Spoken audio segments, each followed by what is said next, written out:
ये है भारत का सबसे पहला मकबरा। यहाँ दफन है एक सूफी सुल्तान जिसने किया था चीन पर हमला। कोई कहता है इसे मकबरा तो कोई कहता है मंदिर। हिंदू और मुसलमानों के लिए पाक है ये जगह। इसकी वास्तुकला को चुराकर यूरोप में बने महल, देश की पहली महिला शासक रजिया सुल्तान से क्या है इसका नाता। स्थानीय नवविवाहितों का यहाँ मत्था टेकना है जरूरी। इसकी दीवारों पर लिखी इबारत के क्या है मायने। क्या एक मंदिर को तोड़कर बनाया गया ये मकबरा। इस इमारत का गुजरात और राजस्थान के मंदिरों से क्या है संबंध। एक जंगल में क्यों वीरान खड़ी है ये इमारत। इतिहास, रहस्य और किंवदंतियों का एक दिलचस्प मिश्रण है सुल्तानगढ़ी का मकबरा। सुल्तानगढ़ी पुरातत्व की नजर से भी अहम है। इसकी संरचना और निर्माण उस समय की वास्तुकला का एक बेहतरीन नमूना है। ये जगह इतिहास प्रेमियों के लिए एक रोचक और रिसर्च का विषय बन गई है। कहा जाता है कि इस जगह रात के समय कुछ अजीब घटनाएं होती हैं। यहाँ लोग अजनबी आवाजें सुनते हैं और कभी-कभी अजीब रोशनी भी देखी जाती है। कुछ लोग इसे भूत प्रेत से जोड़कर भी देखते हैं। एक और किंवदंती ये भी है कि इस जगह का संबंध सुल्तान के मृतकों की आत्माओं से हो सकता है जो सुकून से यहाँ आराम कर रही हैं। ऐसे तमाम रहस्यमयी किस्से और कहानियां जो इस जगह की पुरानी शान शौकत और अब के हालातों से जुड़े हैं। बने रहिए हमारे साथ। आज हम आपको एक बेहद दिलचस्प जगह से रूबरू कराने वाले हैं। पहले बात कर लेते हैं ये मकबरा किसका है, कब बना, वगैरह वगैरह। इसके बाद हम आपको इसके अंदर लेकर चलेंगे। दिल्ली के वसंत कुंज के पॉश एरिया में एक छोटी झाड़ियों से ढकी पहाड़ी है। यहाँ आपको कई बच्चे क्रिकेट खेलते दिखाई दे जाएंगे। यहाँ आवारा जानवरों से भी आपका सामना हो सकता है। यहीं पर एक खूबसूरत छिपा हुआ ऐतिहासिक खजाना है जिसके बारे में बहुत कम लोग जानते हैं और जिसे बहुत कम देखा जाता है। मुझे सुल्तानगढ़ी को खोजने में थोड़ा वक्त लगा। हालांकि इस इमारत की ऐतिहासिक अहमियत बहुत ज्यादा है, लेकिन यहाँ पहुंचने के लिए कोई साइन पोस्ट नहीं है। हालांकि मैं सकरे रास्ते से गुजरता हुआ किलेनुमा सुल्तानगढ़ी के मकबरे तक पहुंच गया, जो तन्हाई में खड़े एक शख्स की तरह चुपचाप अपने मेहमान का इंतजार करता है। सुल्तानगढ़ी के मकबरे का निर्माण 800 साल पहले 1231 में हुआ था। इसमें प्रिंस नसीरुद्दीन महमूद की कब्र है, जो हालांकि खुद बहुत मशहूर नहीं थे, लेकिन दिल्ली के सुल्तान इल्तुतमिश के बड़े बेटे थे।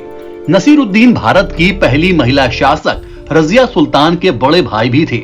मजे की बात यह है कि रजिया सुल्तान के बाद इंदिरा गांधी को भारत की लोकतांत्रिक शासक बनने में सैकड़ों साल लग गए। नसीरुद्दीन बिहार में एक युद्ध में मारे गए थे और उनकी मौत पर दुखी इल्तुतमिश ने अपने बेटे की याद में यह मकबरा बनवाया था। इल्तुतमिश ने कल्पना भी नहीं की होगी कि उनके बेटे की कब्र 800 साल बाद भी एक पूजनीय स्थान बन जाएगी। ये आज एक सक्रिय पूजा स्थल है और स्थानीय ग्रामीण विशेष रूप से नवविवाहित जोड़े आशीर्वाद लेने के लिए यहाँ पर आते हैं। हिंदू और मुस्लिम दोनों भूमिगत तहखाने में प्रार्थना करते हैं जहाँ कब्रें हैं। ये सदियों से दिल्ली की साझा संस्कृति का प्रतीक है। चलिए मकबरे की तरफ बढ़ते हैं। मकबरे के परिसर के अंदर सीढ़ियों की एक लंबी कतार के जरिए पहुंचा जा सकता है।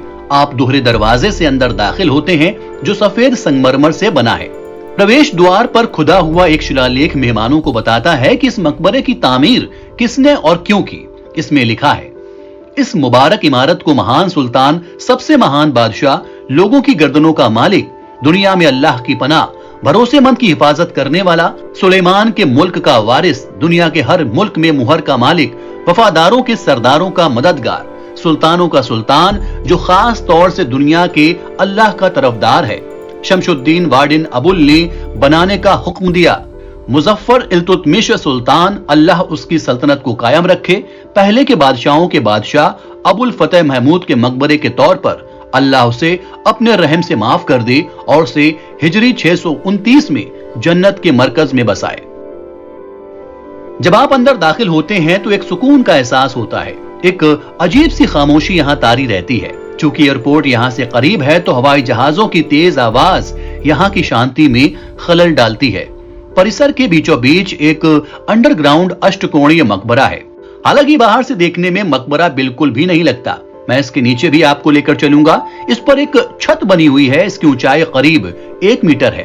कुछ इतिहासकारों ने अनुमान लगाया है कि शायद ये मकबरा कभी भी पूरी तरह से बन नहीं पाया था और बाद की तारीख में मकबरे को ढकने के लिए एक बड़ा गुंबद या छत बनाई गई होगी। आप मूल चिनाई को देख सकते हैं जो अभी भी अष्टकोणीय स्लैब के किनारों पर बची हुई है, जिसके टूटे हुए टुकड़े भी इस सुकून से भरे आंगन के कोनों पर रखे हुए हैं। इस स्ट्रक्चर के किनारे पर संगमरमर के पत्थर लगे हैं, हालांकि ये काफी टूट भी गए हैं।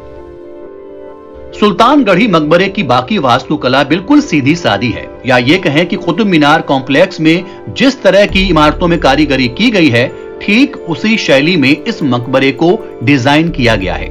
बाहरी दीवारों पर धनुषाकार खिड़कियां बनी हुई हैं, साथ ही पूरब और पश्चिम की तरफ चौकोर खंभों से बने बरामदे हैं, जहां मदरसे के छात्र यहां दफन शख्स की रूह को सुकून पहुंचाने के लिए तिलावत यानी कि मंत्रोच्चारण करते थे। पश्चिमी दीवार पर हर मकबरे की तरह किबला मौजूद है। संगमरमर से बने किबले के मेहराब में तुर्की और अफगान डिजाइन में कुरान की आयतों को लिखा गया है। किबले के ऊपर एक बड़ी पिरामिड नुमा छत है। हालांकि मेहराब खास तौर से मस्जिदों के निर्माण की डिजाइन है, लेकिन सल्तनत और मुगल काल के दौरान मुस्लिम मकबरों में भी इनका आमतौर पर इस्तेमाल किया जाने लगा था। इस पश्चिमी दीवार के सामने की ऊंचाई पर एक गजब का संगमरमर का फ्रेम है, जो फिरोज शाह तुगलक शासन के समय बनवाया गया था। उन्होंने यहाँ का रेनोवेशन कराया था। इसकी भारी छत को सहारा देने वाले बांसुरीदार खंभे भी सफेद संगमरमर से बने हैं। इन खंभों को देखकर कुतुब मीनार में मौजूद खंभों की निर्माण सामग्री की याद ताजा होती है। कुछ लोग दावा करते हैं कि सुल्तानगढ़ी वाकई में प्रतिहार युग के हिंदू मंदिर की जगह पर बनाया गया था, जो लगभग 700 और 1100 ईस्वी के बीच का था। यहां दफन शहजादे नसीरुद्दीन महमूद को एक विनम्र और सूफी इंसान माना जाता था। वो चाहते थे उनकी मौत के बाद उन्हें एक शानदार शाही मकबरे में दफनाने के बजाय एक साधारण कब्र में दफनाया जाए। उनके पिता इल्तुतमिश ने हालांकि उनकी यह ख्वाहिश कुछ हद तक पूरी भी की और उन्हें एक गुफा जैसे तहखाने में एक साधारण कब्र में दफनाया। सवाल यह भी है कि ये सुल्तान गढ़ी है या सुल्तान गारी। तो फारसी में गार का मतलब होता है गुफा। इसी गुफा जैसे कमरे की वजह से इसका नाम सुल्तान गारी पड़ा। हालांकि अब यह जगह सुल्तान गढ़ी के नाम से जानी जाती है। आपको एक और दिलचस्प बात बताते हैं कि इस मकबरे की डिजाइन सन 1000 से 1300 के बीच भारत में बनी कई इमारतों से मेल खाती है। खास तौर से गुजरात और राजस्थान में इस तरह की संरचनाएं मैंने खुद देखी हैं। फिर दिल्ली में कुतुब मीनार और सुल्तानगढ़ी में भी इसी तरह की वास्तुकला है। गुजरात में मैंने आपको झूलती मीनार के बारे में बताया था, वो बिल्कुल इसी शैली में बनी हुई है। इसके अलावा जोधपुर के मंडोर में जितने भी मंदिर और इमारतें हैं वो भी इसी शैली में बनाई गई हैं। इसे सोलंकी वास्तुकला शैली कहा जाता है, जिसके पिलर और गुंबद की डिजाइन कुछ अलग होती है। चाहे कुतुब मीनार हो, चाहे झूलता मीनार हो या फिर मंडोर, सभी जगहों के गुंबद और पिलर बिल्कुल एक जैसी डिजाइन के हैं। शायद ही उस दौर की इमारतों को बनाने की खास और लोकप्रिय शैली रही हो, जिसका इस्तेमाल देश के अलग अलग हिस्सों में शासन कर रहे शासकों ने किया हो। चलिए अब उस गार यानी गुफा के अंदर चलते हैं जहां नसीरुद्दीन महमूद दफन है। नसीरुद्दीन महमूद की मेन कब्र तक पहुंचने के लिए आपको पत्थर की 10 घुमावदार सीढ़ियों से उतरना पड़ता है, जो आंगन पर उभरी हुई अष्टकोणीय छत के दक्षिण की तरफ है। इस तहखाने में काफी अंधेरा है। यहाँ की दीवारें बिल्कुल स्मोकी काली हैं। कमरे की छत को 4 खंभों के सहारे बनाया गया है। वाकई ये जगह बहुत अंधेरी और डरावनी है। अगर यहाँ मेरे और कब्रों के अलावा कोई और भी होगा तो मैं उसे देख नहीं सकता। जब आप बाहर से छोटी खिड़की के जरिए इस गुफा में दाखिल होते हैं तो आंखों को सेट होने में काफी वक्त लग जाता है। यहाँ की हवा सीली सीली सी है। तहखाने में 3 कब्रें हैं। हर कब्र के सिरहाने एक चिराग जलता रहता है। कब्रें हरी चादर से ढकी हैं। ऐसा माना जाता है कि 2 खंभों के बीच बनी सबसे बड़ी कब्र नसीरुद्दीन महमूद की है। हालांकि कोई भी पूरी तरह से इसका दावा नहीं कर सकता है। यहाँ और भी कब्रें हैं, शायद इनमें इनके परिवार के लोग ही दफन होंगे। ये कब्रें हिंदू और मुस्लिम दोनों समुदायों के लिए बेहद पवित्र मानी जाती हैं और स्थानीय गांव वाले हर गुरुवार को यहाँ आते हैं। मुसलमान यहाँ चादर चढ़ाते हैं और हिंदू श्रद्धा से पूजा अर्चना करते हैं।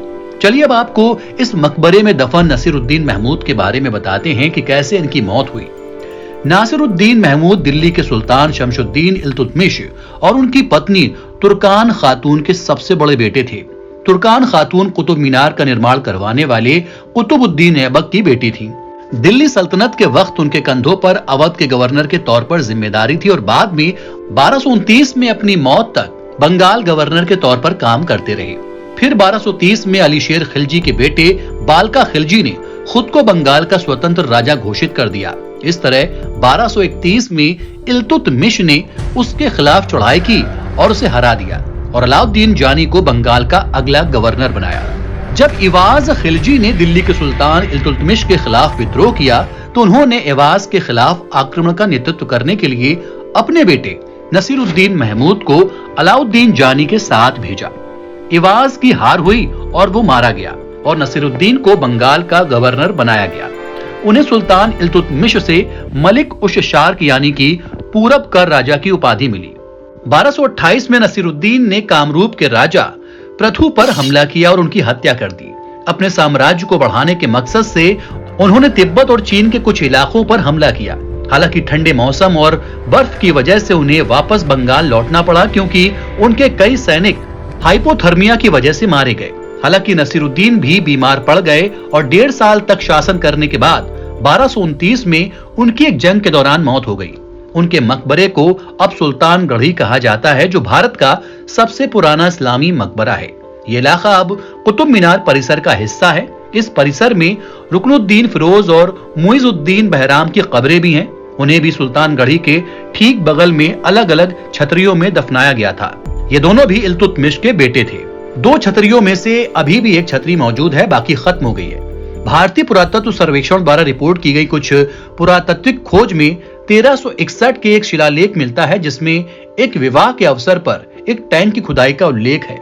साथ ही एक शिवलिंग का भी दावा किया जाता है। इसके अलावा यहाँ सुल्तान फिरोज शाह तुगलक के समय की एक लगभग खत्म हो चुकी मस्जिद और मुगल कालीन इमारतों के कुछ बिखरे हुए अवशेष भी देखने को मिल जाते हैं। ये मकबरा मसूदपुर, महिपालपुर और रंगपुरी के आसपास के गांवों के हिंदू और मुस्लिम धार्मिक समुदायों के श्रद्धालुओं के लिए एक पवित्र जगह है, क्योंकि वो मकबरे को एक संत पीर की दरगाह मानते हैं। इन दोनों गांवों के नवविवाहितों के लिए मकबरे में हाजिरी लगाना कमोबेश जरूरी है। हर साल इस्लामी महीने ज़िकात के 17वें दिन नसीरुद्दीन शाह का उर्स यानी कि पुण्यतिथि का आयोजन किया जाता है। अब बात कर लेते हैं कि इसे मंदिर कहा जाए या मकबरा। एक दावा यह भी किया जाता है कि सुल्तान गढ़ी का मकबरा प्रतिहार युग यानी कि 700 से 1100 ईस्वी के हिंदू मंदिर की जगह पर बनाया गया है। पहले यहाँ पर एक मंदिर था। मंदिर को तोड़कर उसके पत्थरों से मकबरे का निर्माण किया गया।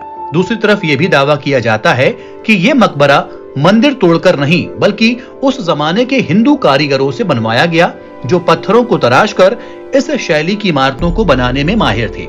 हिंदू मंदिरों को बलुआ पत्थर या क्वार्ट्जाइट पत्थरों को तराशकर बनाया जाता था। किसी भी मंदिर में संगमरमर का काम नहीं दिखाई देता। हालांकि कुतुब मीनार और इस मकबरे में संगमरमर के पत्थरों पर भी मंदिर की शैली में नक्काशी की गई है। इसका मतलब यह है कि अगर संगमरमर के पत्थरों को तराशकर इमारत का निर्माण किया जा सकता था, तो बलुआ और क्वार्ट्जाइट पत्थर पर काम क्यों नहीं किया जा सकता। इसके लिए किसी दूसरी इमारत को तोड़कर उससे नई इमारत बनाने में समय बर्बाद क्यों करना। दोनों तरफ के अपने अपने तर्क हैं। सच्चाई क्या है ये या तो इल्तुतमिश को पता है या फिर उस जमाने के लोगों को। दोस्तों, आपको ये वीडियो कैसा लगा हमें कमेंट करके जरूर बताएं, या आप किसी ऐतिहासिक जगह या घटना के बारे में वीडियो देखना चाहते हैं तो भी हमें बताएं। फिलहाल के लिए दीजिए इजाजत। अगले वीडियो के साथ होगी मुलाकात। नमस्ते, आदाब।